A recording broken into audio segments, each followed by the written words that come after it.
Hello बच्चों, कैसे हैं आप लोग। System of particles and rotational motion में अब तक हम सेंटर ऑफ मास के बारे में पढ़ चुके हैं, रोटेशनल मोशन हमने पढ़ा है, टॉर्क के बारे में हमने पढ़ा है, टॉर्क के भी न्यूमेरिकल्स हम कर चुके हैं।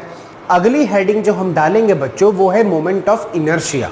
मोमेंट ऑफ इनर्शिया बच्चों क्या होता है? जो इनर्शियल मूवमेंट होते हैं ना, जैसे हमने लॉज ऑफ मोशन में पढ़ा था, inertia of rest, inertia of motion, कि चलती हुई गाड़ी रुक गई तो आगे की तरफ झटका लगा, रुकी हुई गाड़ी चल दी तो पीछे की तरफ झटका लगा। शायद आपको ये सब एग्जांपल्स याद होंगे। अब रोटेशनल मोशन में हम मोमेंट के बारे में पढ़ते हैं। मोमेंट मतलब moment arm, rotation, rotational motion में। तो मोमेंट ऑफ इनर्शिया बच्चों क्या होता है कि एक रोटेटिंग बॉडी है, अगर उसके जितने भी पार्टिकल्स हैं, जितने भी पार्टिकल्स हैं, m1, m2, m3, m4, छोटे छोटे पार्टिकल्स होंगे, सबका मास m1 होगा, किसी का m2 होगा, किसी का m3 होगा, किसी का m4 होगा, और सबके position vector from axis of rotation भी अलग अलग होंगे। किसी का r1, किसी का r2, किसी का r3, किसी का r4, किसी का r5, so on up to r infinity. तो अगर हम m1 पार्टिकल को उसके square of distance from axis of rotation से मल्टीप्लाई कर दें, यानी कि m1 को r1 स्क्वायर से मल्टीप्लाई कर दें, सिमिलरली m2 को r2 स्क्वायर से मल्टीप्लाई कर दें, और ऐसे करते करते सारे पार्टिकल्स का ऐसे ही प्रोडक्ट निकाल लें, m1 r1 square, m2 r2 square, m3 r3 square, m4 r4 square, so on up to infinity, और उन सबका समेशन कर दें। समेशन पता है ना क्या होता है, कि सबको जोड़ दें, तो वो आती है रोटेटिंग बॉडी की निकल के मोमेंट ऑफ इनर्शिया। ये तो हो गई बोलने वाली बात। अब देखते हैं, हेडिंग डालो, moment of inertia.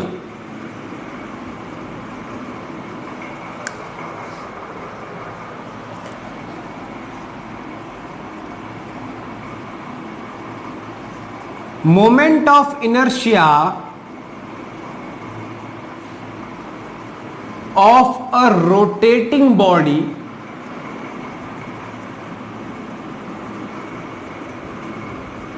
is sum of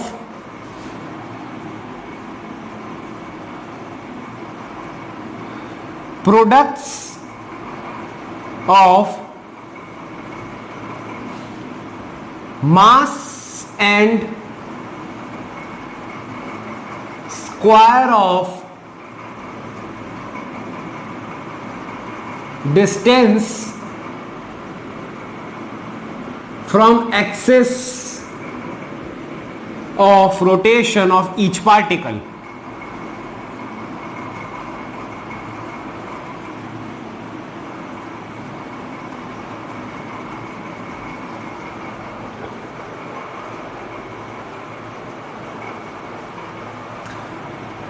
कहने का मतलब बच्चों ये है कि ये एक बॉडी है, ये एक्सिस ऑफ रोटेशन है, ये m1 मास है r1 पे, ये m2 है r2 पे, ये m3 है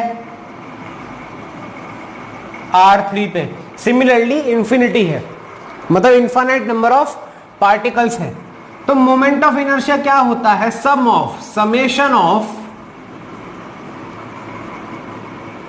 mi ri square, where i is 1 to infinity, where I belongs from 1 to infinity। Infinity ले लो या n पार्टिकल सिस्टम ले लो, हम यहां पे n पार्टिकल्स की बात करते हैं, 0 to इंफिनिटी, ठीक है, 0 से n तक जाएगा। सिंपल केस में बहुत सारे पार्टिकल हैं, मैं इंफिनिटी बोल रहा था, लेकिन मुझे याद आया कि हम n पार्टिकल्स के बारे में पढ़ते हैं इस चैप्टर में, सेंटर ऑफ मास भी हमने n पार्टिकल के बारे में पढ़ा था, तो मैंने 0 से n ले लिया। बात वही है कि सबका मोमेंट ऑफ इनर्शिया निकाल के हमें ऐड करना होता है। तो कायदे में हम सिंपल भाषा में लिख सकते हैं I is equals to M R square.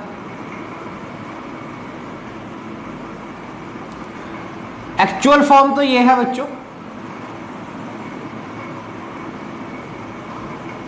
Actual form तो वही है। अच्छा बच्चों, अब देखो ध्यान से, हमने क्या पढ़ा था जब हमने लीनियर मोशन पढ़ा था, वहां हमने पढ़ा था एक्सेलरेशन ए। जब सर्कुलर मोशन पढ़ते हैं वहां पे एंगुलर एक्सेलरेशन अल्फा पढ़ते हैं, और दोनों में रिलेशन क्या होता है, a is equals to r alpha.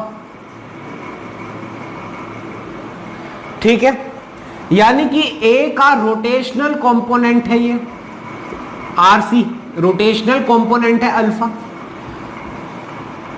Force का रोटेशनल कंपोनेंट क्या होगा, टॉर्क। कैसे, देखो फोर्स होता है हमारा एम ए, अगर मैं दोनों साइड आर से मल्टीप्लाई कर दूं, आर आर, तो ये तो टॉर्क बन गया,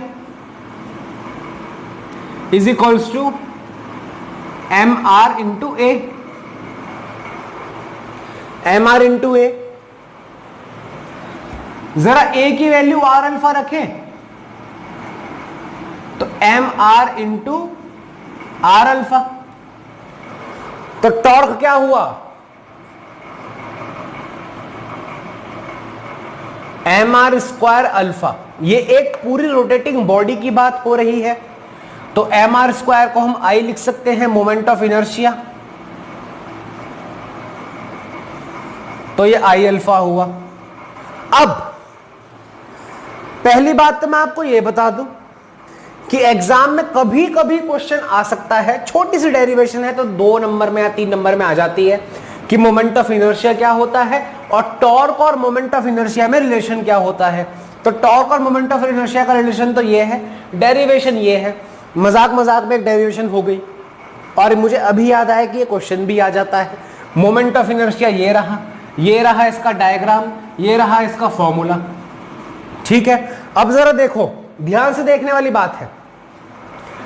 tau is equals to I alpha, force is equals to M A. Let us compare by tau और फोर्स। ये रोटेशन प्रोवाइड करता है, ये लीनियर मोशन, यानी कि फोर्स का रोटेशनल एनालॉग टाउ। ठीक है, ये हमें पता ही है कि भाई ए का रोटेशनल एनालॉग हमारा अल्फा। मास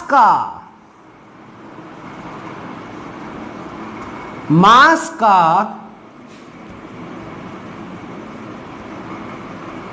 रोटेशनल एनालॉग जो होता है in rotational motion,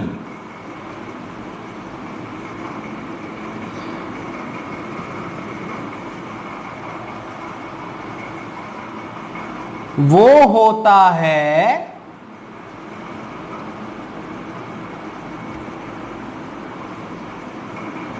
moment of inertia of rotating body. तो बच्चों, एक डेफिनेशन हमारी मोमेंट ऑफ इनर्शिया की ये भी आती है, एक डेफिनेशन ये भी आती है कि moment of inertia of rotating body is the rotational analogue of mass in linear motion of the body. That is, moment of inertia plays the exactly same role in rotational motion that mass plays in linear motion. कहने का तात्पर्य बच्चों ये है कि rotational motion में moment of inertia वही contribution, वही रोल प्रदान करता है जो लीनियर मोशन में मास प्रदान करता है। ठीक है, तो ये सब नोट कर लो।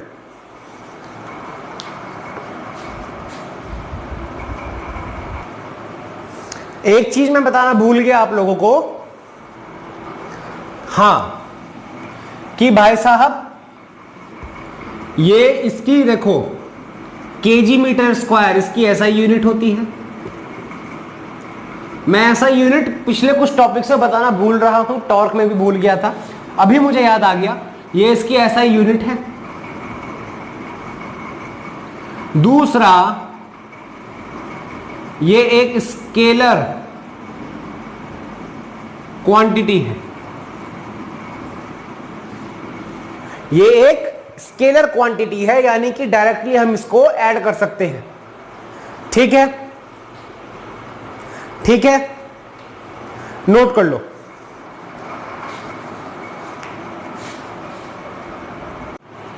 सवाल देखते हैं बच्चों। देखो यार, बेसिक से क्वेश्चंस हैं जो एग्जाम में आते रहते हैं।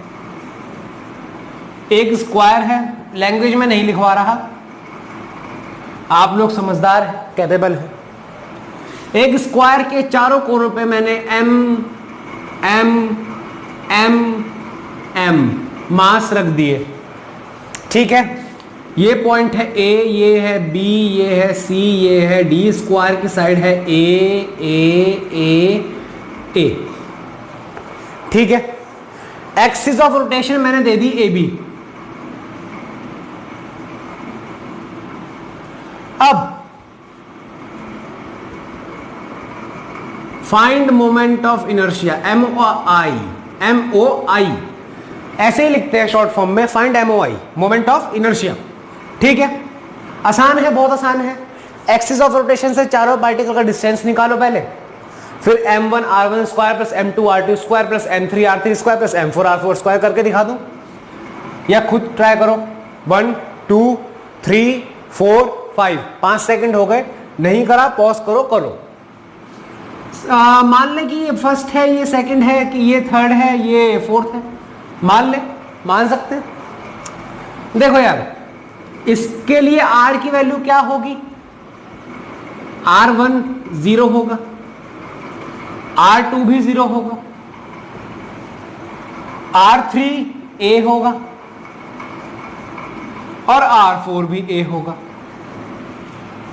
ठीक है, r4 भी a होगा, तो I क्या हो जाएगा?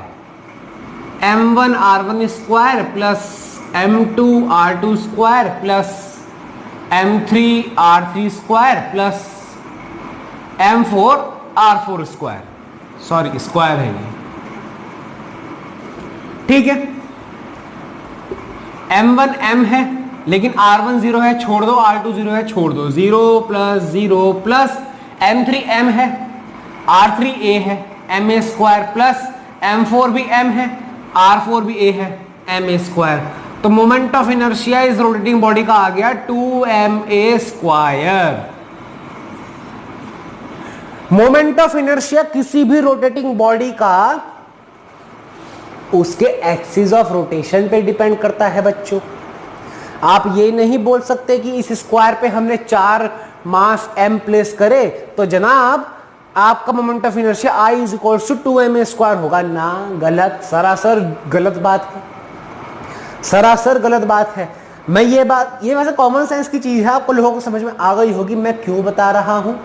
क्योंकि मैंने रिसेंटली कुछ बच्चों के नोट्स में, जो ऑफलाइन भी पढ़ते हैं, वैसे ऑफलाइन आजकल कुछ टीचर्स पढ़ा रहे हैं कम स्ट्रेंथ में, मैंने नोट्स में देखा था कि उन्होंने ये बात नोट करके लिखवाई हुई थी। नोट कि moment of inertia of when equal masses are placed at corner of square, तो moment of inertia 2ma square होगा सर, अगर आपकी एक्सिस ऑफ रोटेशन एक साइड है, अगर आपने किसी साइड को लिया हुआ है। मैं आपसे कह दूं, चलो मान लिया कि भाई हमने ये साइड की जगह ये साइड ली होती तो भी यही आता, ये ली होती तो भी यही आता, ये ली होती तो भी यही आता। मान लिया, हमने आपकी बात मान ली कि 2ma स्क्वायर होता है, ठीक है। लेकिन अगर मैं आपसे कह दूं कि मेरा एक्सिस ऑफ रोटेशन तो डायगोनल है, डायगोनल AC, अब क्या करोगे सर? अब आगे ना दुविधा। तो यार देखो, मैं तुम्हें बताता हूं। अब यहां पे हमारा R1 तो 0 है, R3 भी 0 है। जरा इस मास का इससे डिस्टेंस और इस मास का इससे डिस्टेंस क्या होगा, जरा मुझे ये बताओ, क्या होगा?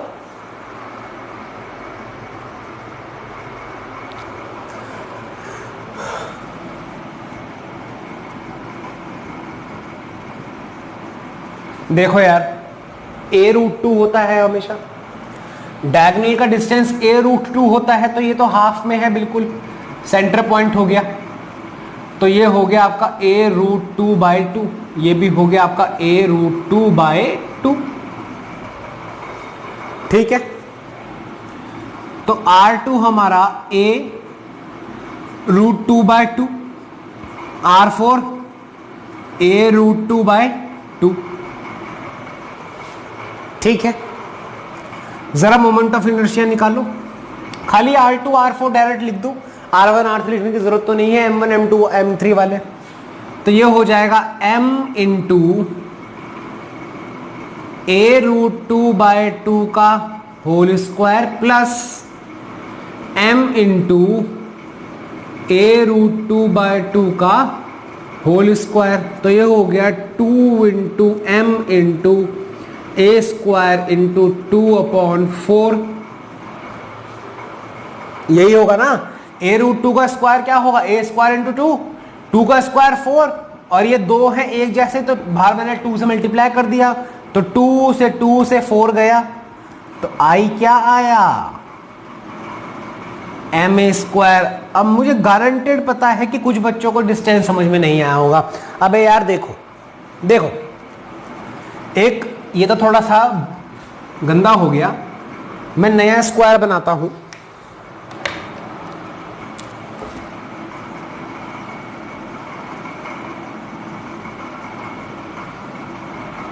ए डायगोनल खींच दिया, ठीक है, ये 90 होता है।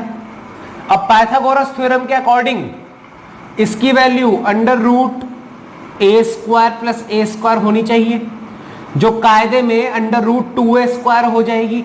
a तो बाहर आ जाएगा, तो इसकी वैल्यू a√2 बन जाएगी। अगर ये a√2 है तो ये डायगोनल भी तो a√2 होगा, यानी कि इतना हिस्सा a√2/2 और a√2/2, इसलिए मैंने a√2/2 लिखा था। आया समझ, आया समझ, नोट कर लो।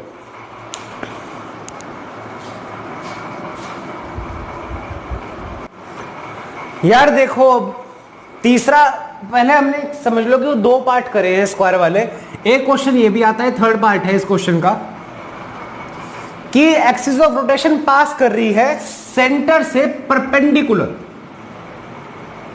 मतलब देखो, एक्सिस ऑफ रोटेशन ये है, ये 3D में इमेजिन करो। अगर मैं इसको 2D में ड्रॉ करूं तो ये बिल्कुल बीच से जा रही है, PQ है एक्सिस ऑफ रोटेशन, लेकिन ये बीच से जा रही है। लेकिन 3D में इमेजिन करो, ये स्क्वायर है, स्क्वायर है, और ये बिल्कुल ऐसे सेंटर से जा रही है, और स्क्वायर के चारों तरफ ऐसे घूम रहा है।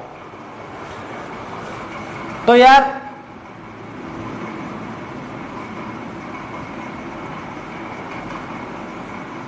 ये डिस्टेंसेस हो जाएंगे।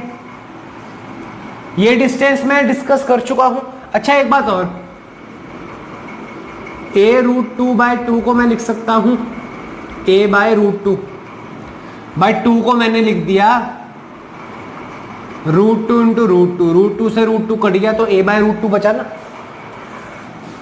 थोड़ा छोटा हो जाएगा इसलिए मैंने ऐसा कर दिया, a/√2, a/√2, a/√2, a/√2। 4 distances हो गए।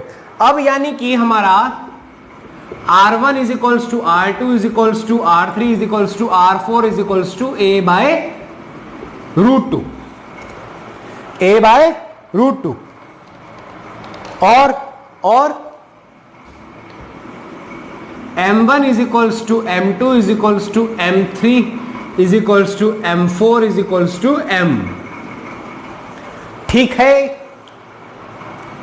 तो I क्या होगा बताओ, ma²/2 plus ma²/2 plus ma²/2 plus ma²/2, तो 4ma²/2। तो ये हो गया 2ma², 2ma²। ठीक है, नोट कर लो इसको।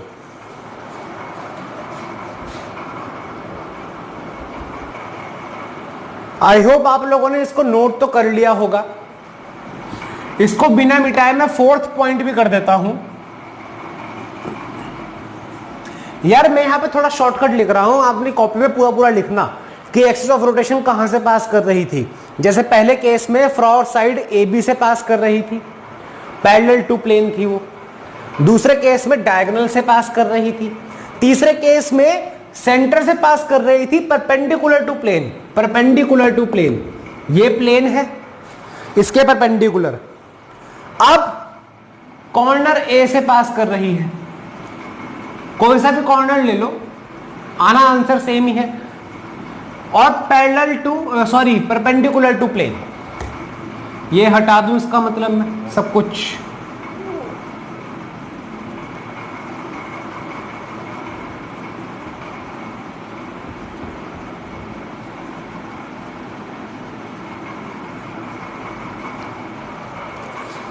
अब क्या है, स्क्वायर के कॉर्नर में है लेकिन वैसे ही है परपेंडिकुलर। इमेजिनेशन, इमेजिन करो तो R1 तो 0 ही रहेगा, R2 हमारा A हो गया, R3 यहां से यहां तक का डिस्टेंस तो ये डायगोनल हो गया, इसकी वैल्यू होती है A√2। तो R3 हो गया हमारा A√2 और R4 हो गया हमारा A। तो I क्या हुआ, इसको तो छोड़ दो R1 वाले को, ma² प्लस ma² प्लस ये वाला 2ma²। भाई m इंटू A√2 का स्क्वायर होगा ना, A√2 का स्क्वायर A² इंटू 2, तो A² इंटू 2 इंटू m। तो मोमेंट ऑफ इनर्शिया हो जाएगा 4ma²। तो यार ये 4 पार्ट थे स्क्वायर के, जिसमें हमने साइड कवर कर ली, सेंटर ऑफ प्लेन कवर कर लिया परपेंडिकुलर टू प्लेन, एक हमने डायगोनल कवर कर लिया, एक हमने कॉर्नर कवर कर लिया। ठीक है, आया समझ? बहुत बढ़िया, नोट कर लो।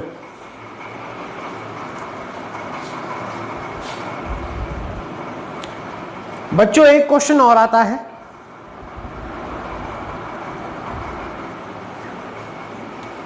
कि एक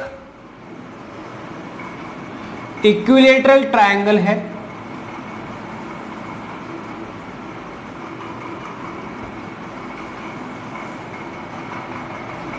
इक्विलेटरल ट्रायंगल है एल साइड का, एक्सिस ऑफ रोटेशन ये है,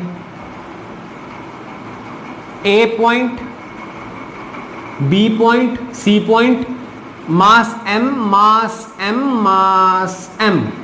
मैंने mm लेके कराया, एग्जाम में हो सकता है कि कहीं यहाँ पे m, यहाँ 2m, यहाँ 3m, यहाँ 2m, यहाँ 3m, यहाँ 4m दे दे, या m1, m2, m3 के साथ आपकी डेरिवेशन निकलवा दे, तो वो कोई बड़ी चीज नहीं है। ये एक्सिस ऑफ रोटेशन PQ है। देखो यार, इसको मैं फर्स्ट मास मान लूं, इसको सेकंड, इसको थर्ड, इसको फर्स्ट, इसको सेकंड, इसको थर्ड मान लो, इसको फर्स्ट, इसको सेकंड, इसको थर्ड मान लो, आपकी मर्जी है। ठीक है, अब देखो m1 है, m2 है, m3 है, तीनों m है, m m m। जरा R1 की बात करें तो 0, देखो ना R1 0, R2 की बात करूं तो L। अब बहुत बच्चे R3 में गलती करते हैं। R3 बताइए, आपके पास मैं मौका दे रहा हूं सोचने का, सोचो ध्यान से, ध्यान से सोचो। देखो यार, ये पॉइंट A है, इससे इसका डिस्टेंस एक्सिस ऑफ रोटेशन से डिफाइन नहीं होता। स्क्वायर की बात अलग थी, वहां पे ऐसा था मामला। तो ये एक्सिस ऑफ रोटेशन से ही था, ये भी एक्सिस ऑफ रोटेशन से था, ठीक है, ये भी एक्सिस ऑफ रोटेशन से था, लेकिन हमें एक्सिस ऑफ रोटेशन से इस वाले की निकालनी है, जैसे हमने लास्ट केस में किया था। जब ये हो गया ना तो यहां से सीधा सीधा डिस्टेंस नापना होता है हमने, यानी कि ये पीसी डिस्टेंस होगा एक्सिस ऑफ रोटेशन से, पीसी डिस्टेंस ये वाला नहीं होगा। ए पॉइंट पे एक्सिस ऑफ रोटेशन टच करके जा रहा है, लेकिन एक्सिस ऑफ रोटेशन तो ये है ना। अच्छा, ये लेंथ तो एल है, ये एंगल 60 डिग्री, ये पूरा एंगल 90 डिग्री है, तो ये एंगल 30 हो गया, ये 90 है, तो जाहिर सी बात है कि ये एंगल 60 हो जाएगा, ये एंगल 60 हो जाएगा, ठीक है।